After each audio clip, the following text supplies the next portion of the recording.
સુરતમાં woman premier લીગના આયોજનને આખરે લીલી ઝંડી મળી ગઈ છે। આઈસીસીએ સુરતમાં WPLના આયોજન માટે મંજૂરી આપી છે। સુરતનું લાલભાઈ સ્ટેડિયમનું ઇન્ફ્રાસ્ટ્રક્ચર એ WPL એટલે કે વુમન્સ પ્રીમિયર લીગ માટે એકદમ યોગ્ય છે। બીસીસીઆઈની ટીમ ઇન્સ્પેક્શન કરશે અને પછી મેચ ફાળવવામાં આવશે।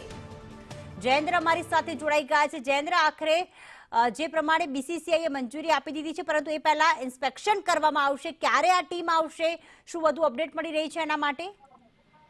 જી લક્ષ્મણ, જે રીતે વાત કરવામાં આવે ત્યારે છેલ્લા 2 દિવસથી ઇન્ડિયન ક્રિકેટના જે ચેરમેન છે જય શાહ, તેઓ સુરતની મુલાકાતે છે। ત્યારે તેઓ ગત રોજ સુરતના લાલભાઈ કોન્ટ્રાક્ટર સ્ટેડિયમ છે તેની મુલાકાત લીધી હતી। ત્યારબાદ ત્યારે સ્ટેડિયમના સભ્યો દ્વારા આ જે સુરત જે છે તે વખણાય છે, ખાસ કરીને ટેક્સટાઇલ અને ડાયમંડ સિટી માટે।